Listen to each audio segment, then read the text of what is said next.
Good day, and thank you very much for joining us on First Take. My name is Jifa Bampo. I'm joined today in Parliament by two members of Parliament. The chairman of the Select Committee on Finance, Mr. Kwarteng. He's also the MP for Boise West. I'm also joined by the Member of Parliament for Ejumako Enyan Esiam. He is also the minority spokesperson on finance. Thank you for joining us. So the Finance Minister, Ken Ofori-Atta, has delivered the mid-year budget review. One of the things he did say is that we have made some good progress in meeting the macroeconomic targets set in February when the budget was read.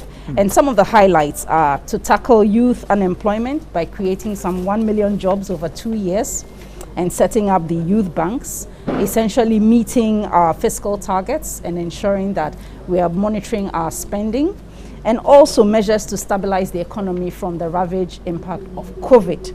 And he introduced also the National Home Ownership Fund with mortgages of 11 to 12%, and the part that I like, 20% procurement for women. So these are some of the things that I would like to tackle with you. But first, before we start that, in talking about providing 1 million jobs, the Fix the Country demonstrators will be demonstrating on Wednesday. And one of the main issues for them is the creation of jobs. Let me start with you, Honorable Forson. Do you think maybe government has been listening now that they've decided to think of how to ensure proper wealth creation, job creation for young people? Thank you. To start with, I'm a member of Parliament. I have been elected by the good people of Ejumako and Enyan, and this is my 4th term in Parliament. Obviously, I'm one person that I should understand the sentiment of the ordinary Ghanaian youth. And the sentiment cut across. It doesn't matter which constituency that person belongs or resides in. The sentiment is they need jobs. So any attempt by any government, any day, any time, to create jobs will be welcoming. Will be welcoming. And certainly I will be the first person to support it. So clearly I'm happy that at least at the minimum they've made an attempt by announcing something. But I've always said that talk is cheap. You can always talk, say that, hey, I want to create 1 million jobs. You need to back it with action. What is the action in the budget that tells me that 1 million jobs is certainly going to be created? I do not see one. I do not see one. Over the weekend, I heard them say that it's going to be done by private sector. Where in the private sector, at the time that you can see industry actually going down, at the time that I am not seeing anything that suggests to me the private sector is going to take up the burden. So I'm worried. I cannot sit down and just listen to the government by saying that, hey, I'm creating 1 million jobs, so we should accept it. Talk is cheap. Back it up. The finance minister mentioned entrepreneurship. There's still the drive towards 1D, 1F. You don't think that these are opportunities to create jobs for young people? The reality is, you don't just wake up and create entrepreneurs across the system. What is the accompanying financing that goes with entrepreneurship? Because seriously, one of the things that drives Ghanaian entrepreneurs down is entrepreneurial financing. And as to whether when they use the money, they are equipped enough to use the money for innovations and obviously use the innovation to grow. I do not see that. So if you tell me that you are going to use entrepreneurship, are you telling me that government is going to intervene by providing them government financing? He didn't say that. I never heard him say that he's making financing available through, let's say, some local banks, and government is going to work with them to give them some form of financing for them to be able to create these jobs. I did not see that. So please, he should come back again.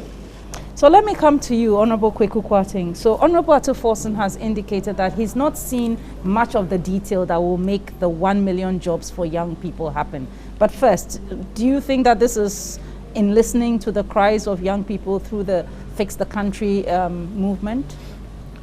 What we listened to from the finance minister last week was a mid-year review of a budget that had been read much earlier. At the time the budget was read, I had not heard about the Fix the Country demonstrations. So the impression ought not to be created that this mid-year review brought up new policies for which some approval is needed, and that the government was now listening. I'm not sure why, because it was a review of a budget that had been read much earlier. So I don't see how it will be a response to demonstrations. And I think for the purposes of the public, we have to remember that these demonstrations are things we have known in the past. We occupy Ghana, we've had demonstrations, we've been seeing these demonstrations. If in themselves they will lead to job creation, we probably will not be having this discussion today. The second point I also have to make is that government has already indicated that job creation is something that will be led by the private sector. And so if you look at the review and the interventions that were reviewed, they are in many ways interventions that are designed to create the environment for the private sector to do that. So what we need to be finding out is, are there enough in this review to demonstrate that an environment is being created for the private sector to do this? I disagree with the suggestion Honorable Forson just made, that the way to do that is to get some allocation and to say maybe you're giving it to entrepreneurs to create jobs. Such an approach to employment creation will be unsustainable. What I see in this budget is the refreshing effort by government to create the environment or to address those things that make private sector growth difficult, and by it, employment difficult. We can't run away from the fact that we, like other countries, have just come out of a year in which the private sector suffered badly. The private sector continues to suffer, which brings me to the point, relying on them to create a certain environment for jobs may not be the way to go, because they themselves are struggling. Some private sector entities had hoped for some tax reductions, even in this mid-year review, and that didn't happen. Well, the evidence is that the private sector is recovering. I mean, when you say they continue to suffer, as though the lockdowns and the impact of the lockdowns are still the same, it won't be an accurate observation. The evidence by the Ghana Statistical Service in terms of economic activity is that economic activity is picking up. What I think government has attempted to do in this budget is to, one, facilitate that by creating a stable macroeconomy. If you don't, that private sector recovery would stop at some point. I have seen effort by government again to get power stable, and that reflects in the treatment of issues in the energy sector. I have seen the issues of the financial sector, and you also want to look at the cost of credit itself, its interest rate, the cost of the money with which the private sector can do the expansion and create the jobs. Are those interest rates coming down? When I look at all those things, I am encouraged that the environment is improving for the private sector. I have to admit that nobody is going to get quick fixes. No countries will get it. I think as a country, we need to go through the experience of developing our private sector to a point where they become natural generators of jobs, rather than what Honorable Forson has suggested, a certain direct taxpayer money being given to the private sector. For me, even though I do not see money being given to people that go and open a factory in this budget, I didn't expect that, and I would have been disappointed if there was any such. What I see is effort to create the environment within which the private sector can grow.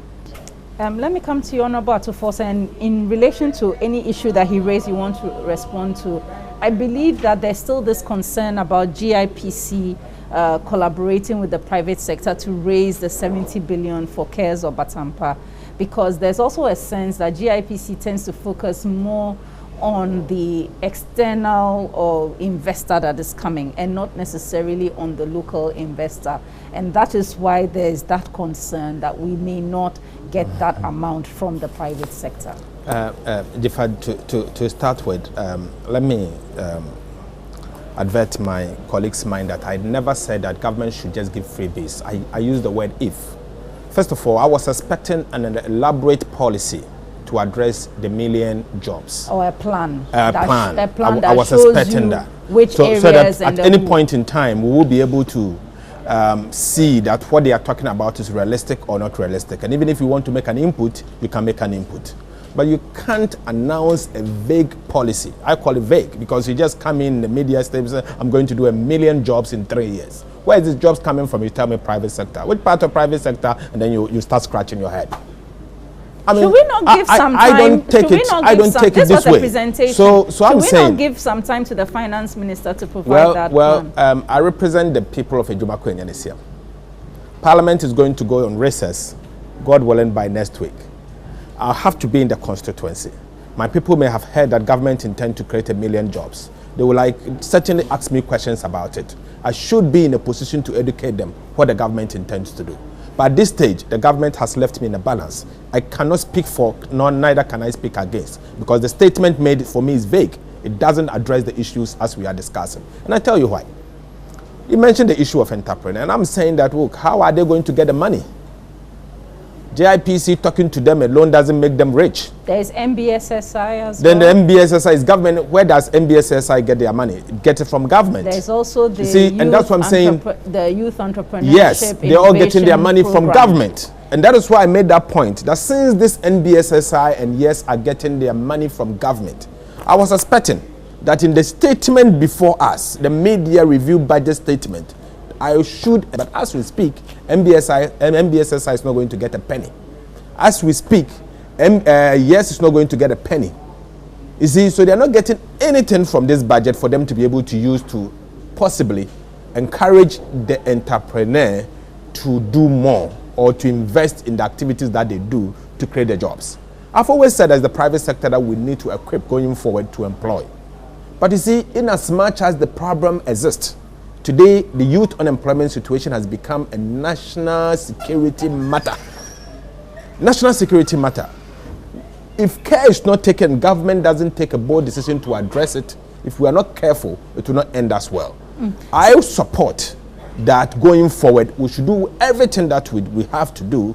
Both government and parliament have to collaborate and ensure that that unemployment situation is fixed. If we fail to fix it, it won't be good for us. But on the issue of GIPC, Ghana Investment Promotion Center.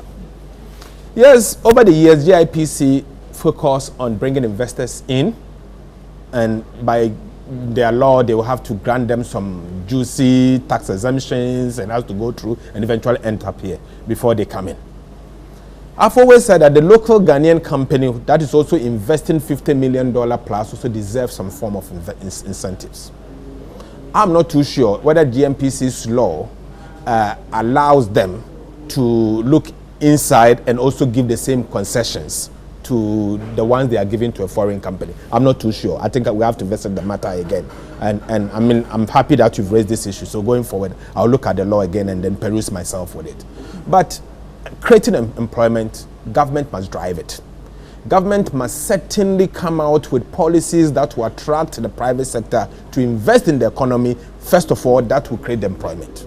So government must be the one to lead. And I expect the minister responsible for finance and his colleague trade minister to come with a policy that will address these concerns that they've made. 1 million is big. I support it. But please, back it with action, not just words. Honorable Kwarteng, any thoughts on that as oversight chairman on finance? Certainly, it may be good to see what the plan is. I am hearing him say that, especially as finance committee, that helps parliament to oversight the executive and the Ministry of Finance. We should begin to ask for the details and the implementation. If he says that, I can agree with him. But any suggestion that the minister should have done that here, then it wouldn't have been just for employment. There would have had to be details for all the big interventions he announced. We would have sat here for a whole week without he finishing. So don't be disappointed, Honorable Forson. I think the indications given in the media review were in accordance with law, and therefore we should take up the things government told us during the media review and begin to ask the detailed questions subsequently. Let's move on to the substantial issue in the review. And one of the key things that is evident is that we're still having to deal with a lot of debt. Honorable Forson, just some days before the budget, almost as if to take the wind out of the sail of the finance minister, pointed to huge debts that we are having to deal with. The finance minister, there's something about the national debt being some 332 billion Ghana CEDIS, external debt of 161.5 billion, domestic debt of 170.8 billion. Beyond that, we are hitting what, 77.1% of debt to GDP. Yeah. I'm not an economist, I admit, but there's even a concern that it could be more because there are aspects of the debt that are not included. First, Honorable Forson, did the finance minister give you any indication of how we are dealing with the debt? I don't get worried with nominal debt numbers, like X amount of debt, X amount of debt. I'm more interested in how sustainable the debt is. Or how much we are paying to service ability the to debt. pay. Your ability to pay. That has always been, I've been consistent, I've said this over, even in government and now. And I say this for a simple reason. When you borrow, you have to pay. And you shouldn't pay with all the resources that you have. When that happens, you end up constraining future expenditure and current expenditure. That is also extremely important. And it will end up constraining growth, or growth will start coming down, economic growth. Ghana's debt today is clearly unsustainable. Clearly unsustainable. Because look, this government took debt to GDP from 56, they've still taken it to 76% at the end of the year 2020. I thought during the Mahama administration, at the time of exit in 2020, debt to GDP ratio was you are using the old series in GDP. The GDP was subsequently rebased. So if you use those numbers, you notice that debt to GDP at 76% as of December will end up close to almost 100%. Okay.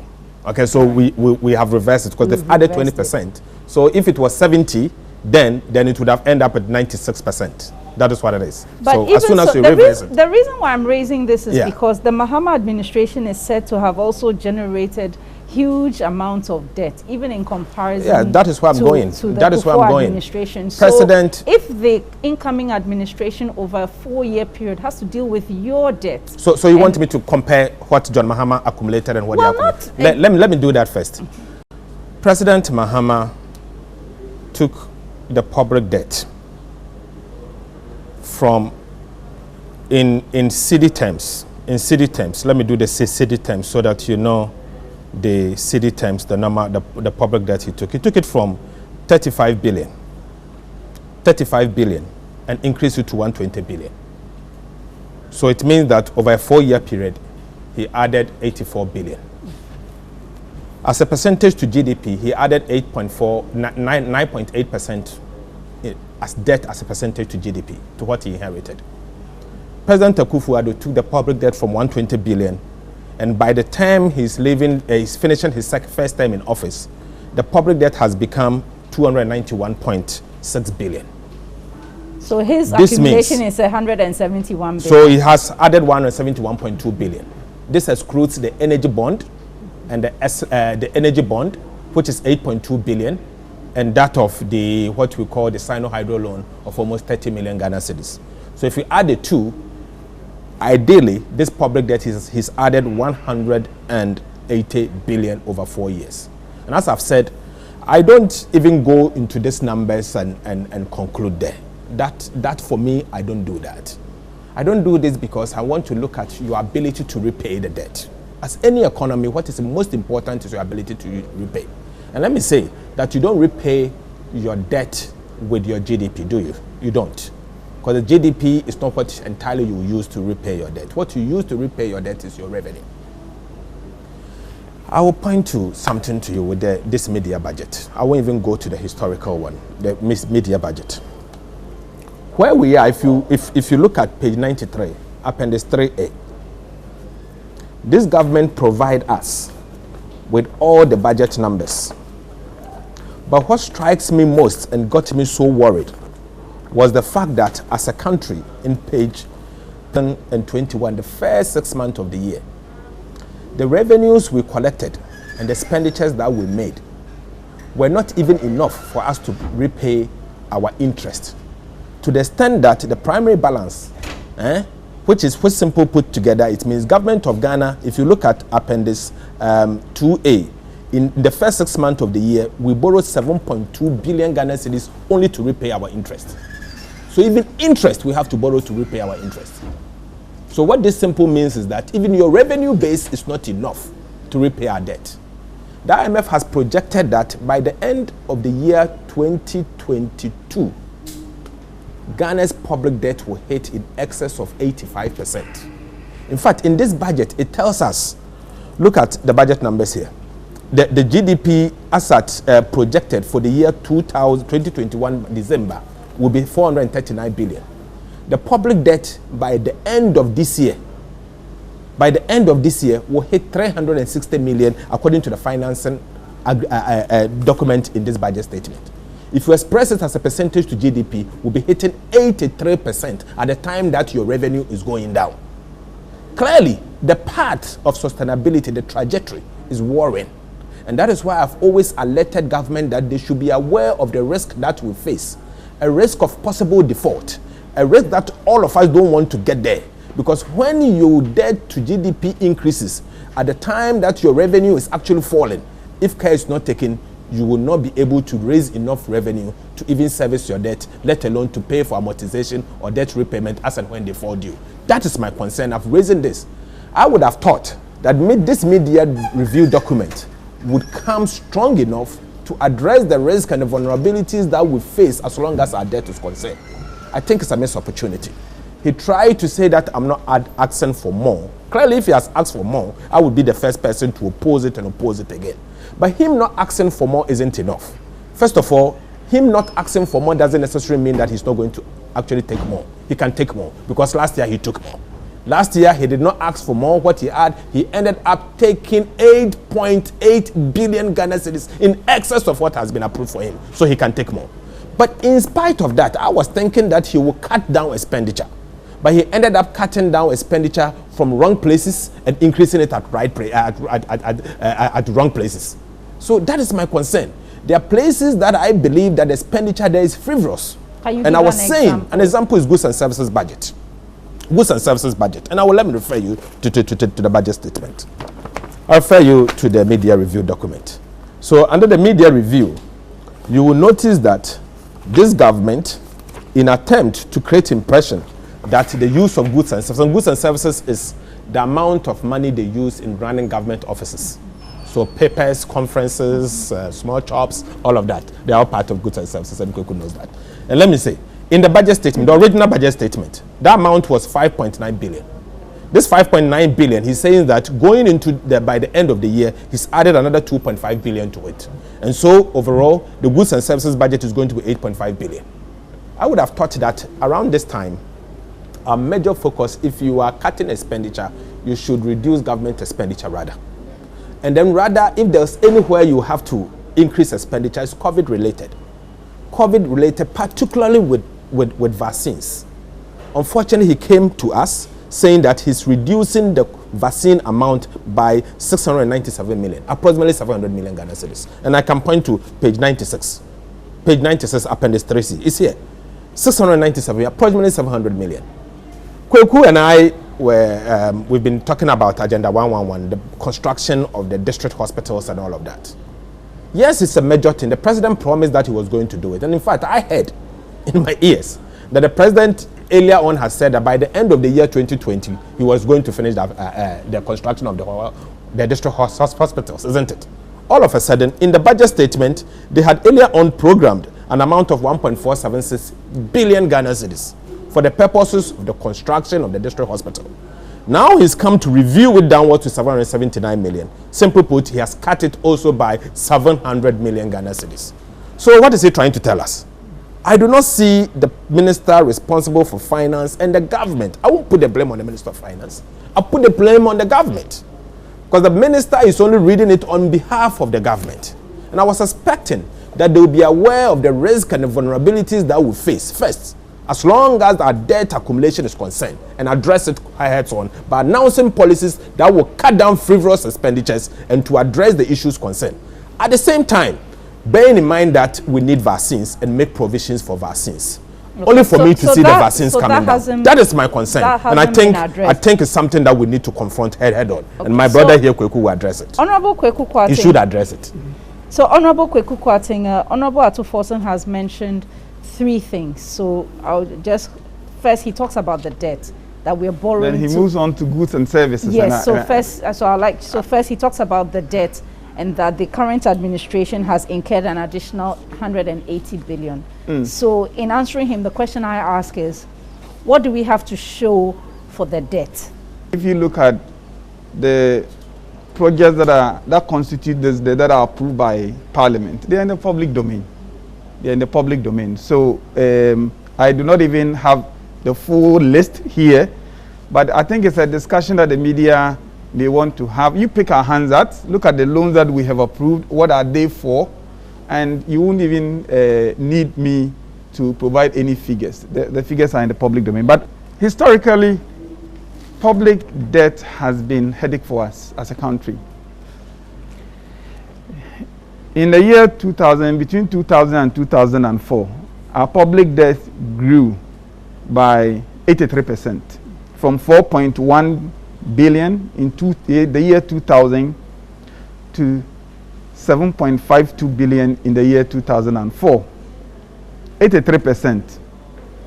Between 2004 and 2008, it grew from 7.52 to 9.75, representing a 30% increase. In nominal terms, I agree. Between 2008 and 2012, it grew from 9.7 billion to 36 billion, representing 269%. My friend, Ato Forson, that's why I told him, if you want to go into the figures, you won't win.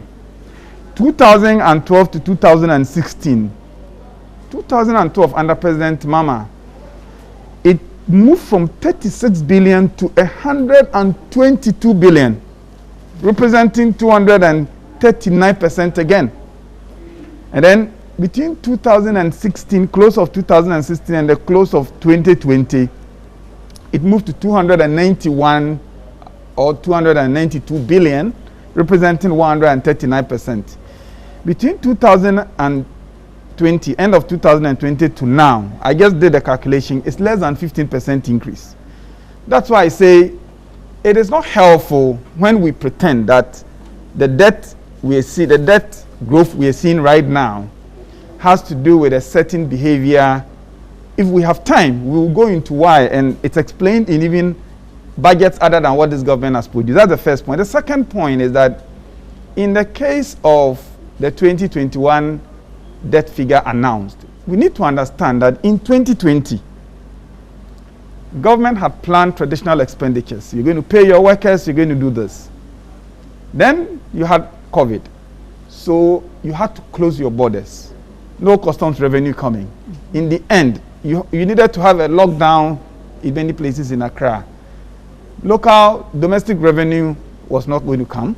In the end, there was a shortfall of 14 billion. Now, that is a shortfall that government had to look for money to pay, because you are not going to tell teachers that because of COVID, I won't pay you. Unlike we saw in other countries, in Ghana, the public sector compensation budget was not touched. Government continued to pay, even though revenue was not coming. The money had to come from somewhere. So apart from borrowing to fill the gap, government also had the responsibility now to find money to finance the COVID-related expenditures for which we had made no plans as a country. So this was a twin problem government had to deal with. Like any other country, what Ghana also did was to borrow.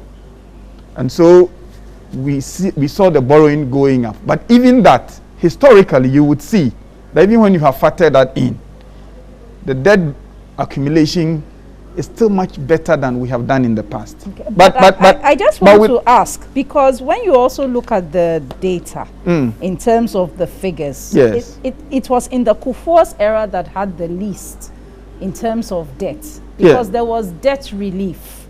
We had some debt relief that reduced the pressure and burden on us. That is why that happened it's clear, that happened in 2006 under HIPIC. That is why in 2004, we recorded a growth of 83%. In 2008, we recorded a growth of just 30%. Between 2012 and 2016, from 36 billion to 122 billion. And, you know, where I have sat as a deputy minister, I think we should move away from this comparison and begin to get into the factors informing this. Look. But isn't it worrying that what we generate as revenue, I mean, we have to use a majority of it to service debts. What is left over for maybe capital investment, capital expenditures and the like, it's quite little. It's worrying. It's worrying. I have always believed that as a country, be it under the Mama administration, be it under the Nana-Addo administration, we have been living beyond our means. So if you take our compensation budget, you take that out, you take statutory transfers, the money that by law you need to transfer to your district assemblies, and you take your debt servicing, your revenue is finished. So whichever government comes, your responsibility now, if you want to deliver on what the people need, is to borrow and hope that as you move forward, revenue will pick up.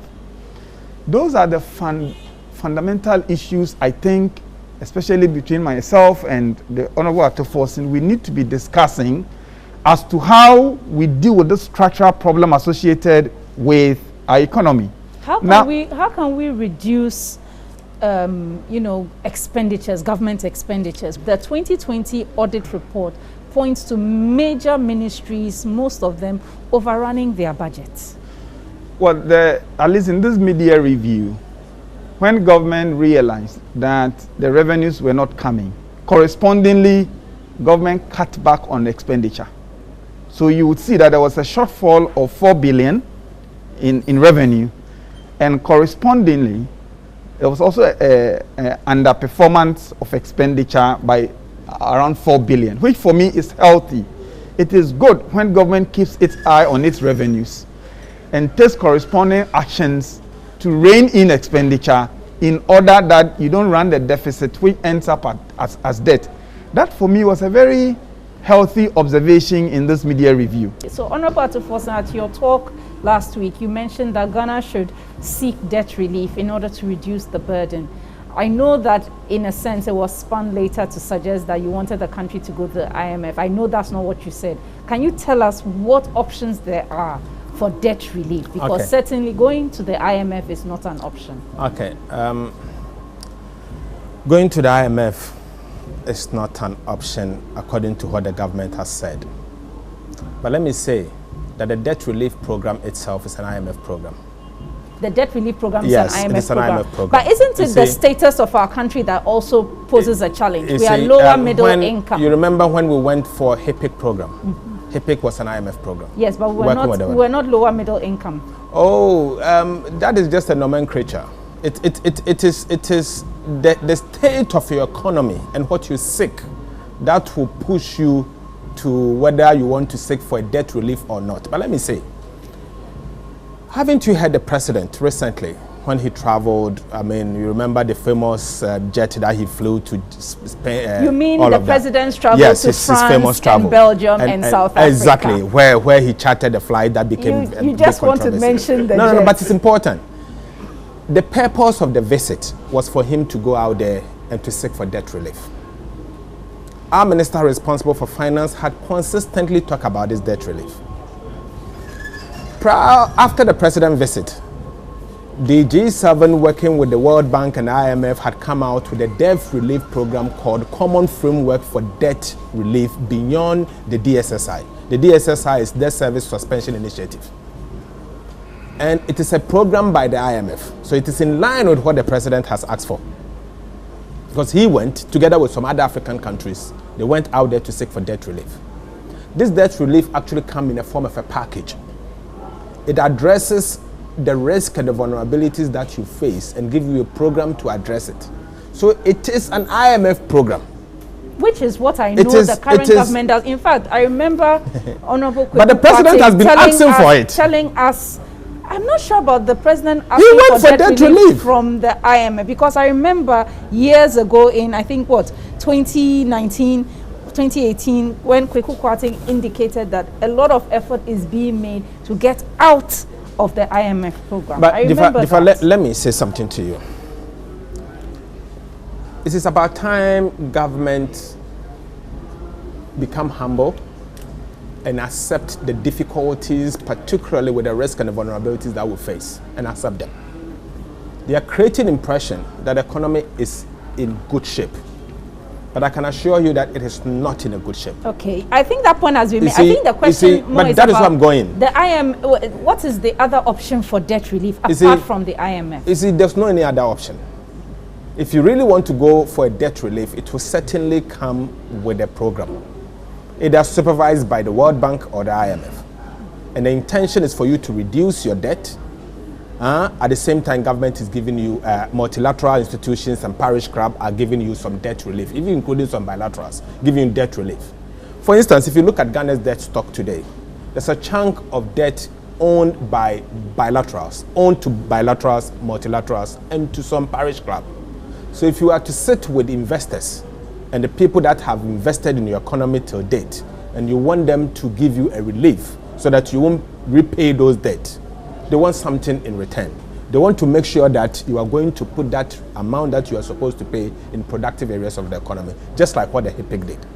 HIPIC brought about $3.7 billion to the Ghanaian economy. He brought into the economy in the sense that we were not repaying. The HIPIC, together with the multi-donor debt relief initiative, cumulatively contributed 3.7% of GDP. It reduces our debt to GDP approximately 100%. I think that initiative at the time was important, and it was good government of Ghana took that decision. And I've always said that, I've never meant swear. And I said that it was timely. If we had not gone there, probably wouldn't be where we are. It's a good decision. Where we have gotten to 20 years after HIPIC, the signs are clear that we are back at where we were in the past. The signs are clear. If you look at the sustainability issues, in fact, some of them, the situation is even worse than where we were. As a percentage, your debt service as a percentage to GDP, as a percentage to, revenue, domestic revenue, and all of that, the situation has gotten worse. What do we do? It's not for nothing that the president will charter a plane and go all the way to France and ask for a debt relief, because it is taking away the chunk of the money that we need to invest. Okay. So my advice to the government of the day is that, look, it is not about what you think. It's not about how proud you feel. It's about the situation you find yourself in because of your own making. What do you do? There's only one option. Be humble enough, talk to the people you have to talk to, and sign on to a debt relief program. I would have thought that they would have signed on to the DSSI that has recently expired. It's expired last November. The Debt Service Suspension Initiative. The number of countries signed on to. I think there was a talk that government of Ghana was going to sign on to. I'm sure when they realized that is because it's an IMF program, they didn't know how to sell it, so they decided to pull back, and it was close to election. Now you don't have election. The vulnerabilities are clear. The risk is there. If you are not careful, you will run a possible chance of default. If you fail to sign on and you default, the repercussion is more severe than you being humble enough and join. So that's my advice. I can only advise. And Kweku should deal with it. Look, apart from the IMF, are there any reasonable options for debt relief? I can see any, and I'll explain why. But first, if there's any relief we can get, if any country wants to forgive us our debt, if any multilateral institution wants to forgive us our debt, why not? I am happy for the country, and I would suggest that we accept it. that point. So what you are saying is, does that mean the initiative then comes from them? I'm coming. I'm dealing with that. That's the first point. The second point I make is that I don't believe that a durable solution out of our debt situation is to seek relief. After all, we sought relief before and got it. The solutions lie in the discussions I just had with you. That we must look at the fundamental factors driving this. What is the point? What shall it profit us as a country? If we got relief for all our debt today, and the fundamental issues drive our debt up so that 10 years from today, 20 years from today, our children are having the same discussion. What shall it profit us? So I don't really think that is where we should go. But the third point is that, and the reason why now debt relief is not easily available, the options I don't see is that, HIPIC was suggested to us as far back as 1999, but I understand. Then President Rawlings had assumed power much earlier, and a lot of things had happened.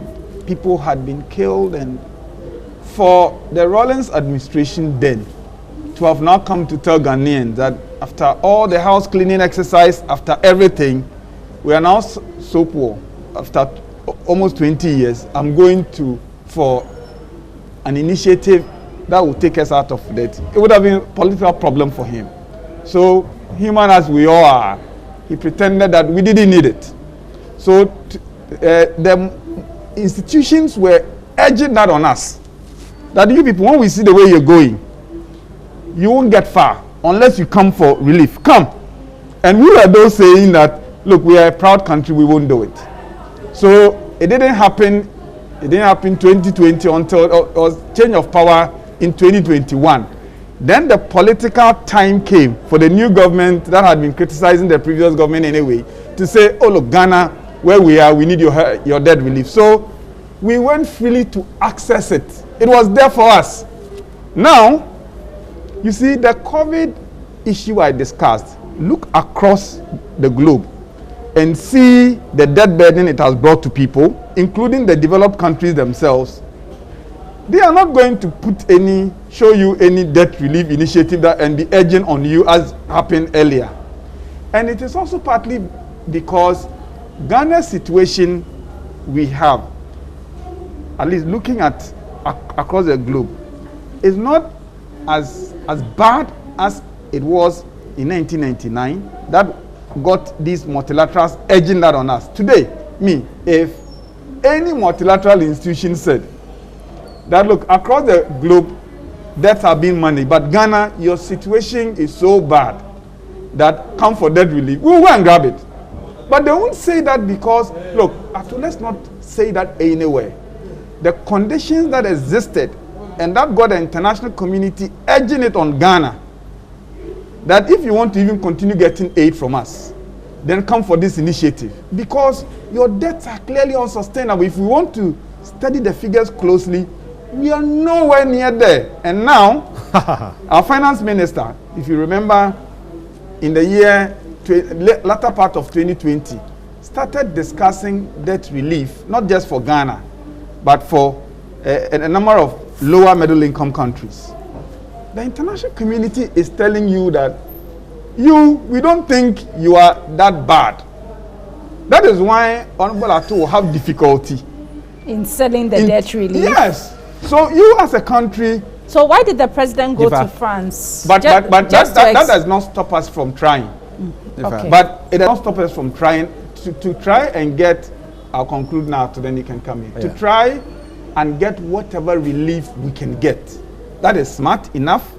But I am saying that because of our debt situation compared with the rest of the world now, there's no way Ghana can go and make a credible case that we need this kind of help, because our economy is far, far, far better than it was in the days when we needed to go for HIPIC. Okay, so quick response on that, because I need us to wrap up, and I really need to ask the question. To start with, I disagree that our economy is in better shape than when we were before HIPIC.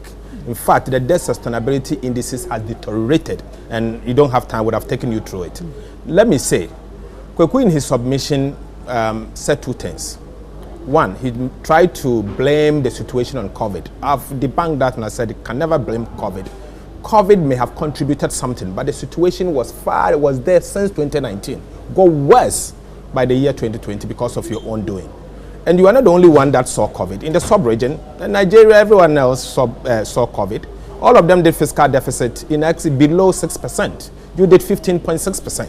Why are you so different from them? The difference is that you are the only one that did elections on that day. But let me conclude by saying this. In his statement, he says something instructive. Debt relief HIPIC was suggested to us in 1998. Some of us were young boys at the time. 1998. It took us until 2001. In fact, we started it, we signed off in 2003. That's when the relief started coming in, 2003. But, we signed up in 2001. You see, 2001. Yes. So let me say that it took us 5-6 years, 3 years for us to later on agree that this is what we have to do. I want to submit that Ghana do not have the space now to wait. It's just like we are suggesting to government to do the right thing. We have not, if I can conclude, we cannot wait. Let us not wait because of the politics of yesterday. Let us not wait just like someone waited in 1990 because of the politics. The time is now. Show us. The time is now. About the option. Yeah, the option is there. Ghana should sign on. I've given you the program. Yeah. Google it and find out. Yeah. It's in the red form. It's called Common Framework for Debt Relief. Common Framework for Debt Relief. And this is in response to what African leaders with our president, when they went to the to meet the presidents of the J7, the leaders of J7, and agreed. This is in response to that. The common framework exists. The DSSI existed. Government of Ghana decided not to sign on because of the same politics, and that is why I've urged that they should not overly be looking at the politics and crash as before. Okay. Please take action now. Look, the option is there. My response to him is that when you go and look at not just that framework, but look at the requirements, what you need to demonstrate about your economy in order that you can access that. Let me tell you, a lot of countries would, even if there was anything called called pride, would put their pride aside and access the relief. When you go, they're going to look at your economy closely. And so let's go and look, let's listen to Ato, go and take the framework, what it says. Let us drill a little deeper and see what characteristics your economy must demonstrate in order to show that it's a helpless situation, and see whether Ghana can ever make that case. That is why I am saying that we don't have that option now. Okay. And in any case, if we had that option, my real solution is that let us deal with this problem ourselves.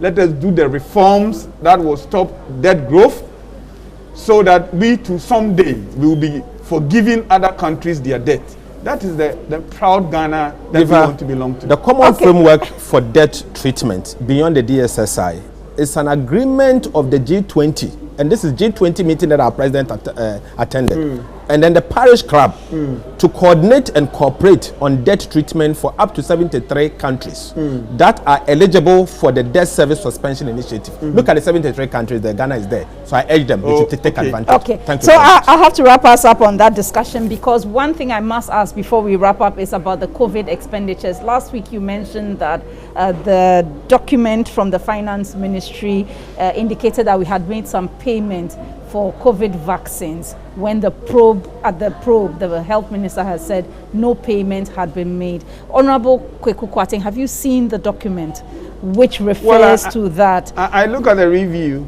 and I see that an expenditure of 16 million had been reported. Yes.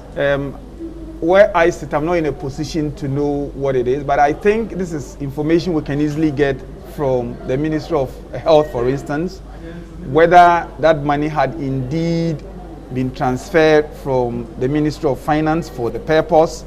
If it hasn't, and it is sitting somewhere in some account, whether we still want to proceed with that expenditure, But all I can say is that it has been reported, and I do not have the means to say exactly whether we've the paid the money expenditure or not. has been closed or that it is in a process and can be reversed. Or is it possible this money is sitting in escrow, which was awaiting the transfer if the third-party contractor had delivered on the Sputnik vaccine? I'm not the one who submitted information to Parliament. Yes. It was submitted by government. So we should be asking government. And government has said in the document that the money has left government account. That is why they are reported. It has left government account. You see, what is important is for government to give clarity, because I see contradictions. I see our Minister of Health saying that nothing has been paid.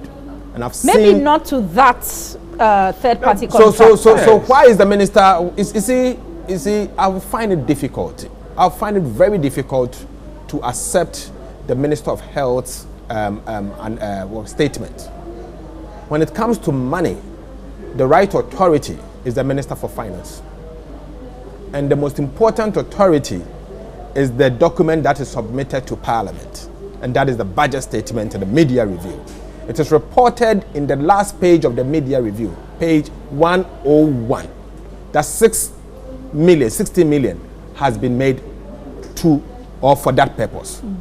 Who am I to say something? So, Honorable Kwarteng, so it is for the government to say that is not as oversight, exactly. For oversight purposes. Exactly. I think, yes. Look, the Auditor General, all right, and those... We don't need Auditor General before we get to this. I know. Look, there are several expenditures that were reported under the media review, all right? And I think if we want details about any specific report of expenditure, the thing to do is to ask. So if the health minister said when did he say it? When was this review presented to us? If the payment has been made, has what we paid for been brought to us? If not, where is the money sitting? These are questions we should be asking. My concern is when we begin to let it look like, because it is reported here and the health minister has said something, I don't know when he said it, then somehow the money has disappeared into thin air. You think the Auditor General then will not be able to spot where that 60 million has just disappeared into? All I'm asking is that let's ask more questions. Yeah, but that's the question I've started asking. That's what I'm asking. That I've heard the health minister saying, what should I do? If it's just questions, if you are in my position, what will you do? Yeah, I'm the ranking member. I'm supposed to lead the charge and the oversight. I've heard one minister saying no money has been paid. When did he say it? Oh, the health minister said so at the probe. At the probe of the. Was it after this report? Yes. It was this. No, this was just 2 weeks. 2 weeks ago. Yes. So if 2 weeks ago we are told that the money has not hit him, and last week we are now being told that the money has been transferred. But why would the money be transferred if there's been no delivery of vaccines then? But that's another question. And the contract has been abrogated. They themselves wrote saying they were abrogating the contract. Exactly. If the transfer had been made, and in fact the supplier says they have abrogated the contract, I think what we would want to see is a return of the money, if at all it was paid to them. If the money is not returned, then we can be asking government why you are not going after that money. If the ministry, for instance, says we prepared the transfer and that is why it is recorded in our books, but in reality, the money has not left, the Auditor General may confirm that for us. As far as I am concerned, this is not a matter until there is clear indication that we maybe transfer the money to them, they are not supplying, and they are not returning the money. Then we should be worried. But now, let's ask, and Ato says is the ranking member. There's nothing prevents us, even as... you are the chairperson of the finance nothing prevents committee. us from inviting, for instance, the health minister and the finance minister together to reconcile this. Maybe the minister may say, yes, 2 weeks ago it hadn't, but now it has. But we are unable to even let them access the money. And I think it was some letter of credit. Am I correct? Yes, and it was a site. But there was certain advance payment. In the agreement, I have the agreement. I can take you through the agreement. There's certain advance payment. So I'm presuming that 60 million is for the advance payment. But you see, the issue Kweku is raising, I understand. I perfectly understand him. But the core of the matter is, government should come clean on this matter and be transparent with the public. If you have made payment, I don't have a problem. Say you have made payment and you are taking steps to collect the money. I have no problem. Or to get the money back.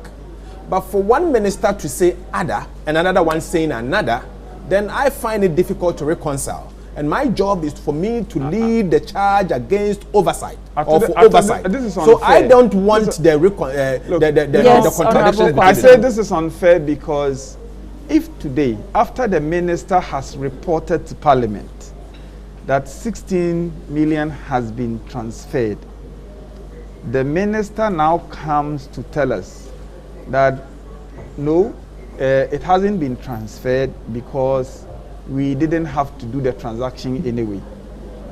Then I think there's a matter for us to query the finance minister about. But if 2 weeks ago something was said, subsequently we are hearing this.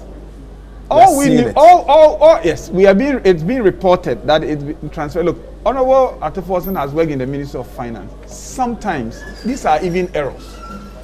Sometimes these could be just errors. So are you saying this is an error? He's just giving a supposition. I'm telling you that. So I guess that's something. It's not something that I want to. I've not seen an error in the budget statement. I think that's something for us, the journalists, to follow up. So we'll follow up with the I don't think it's an finance issue minister on that. I mean, dig deep. But thank you very much, gentlemen. I want to say thanks to you, Honorable Kweku Kwarteng, MP for Boise West. Many thanks to you, Honorable Forson, MP for Ejumako Enyan. Both of you have really made the discussion very interesting. You've been watching First Take on TV3. My name is Jifa Bampo. Join us again for another interesting discussion.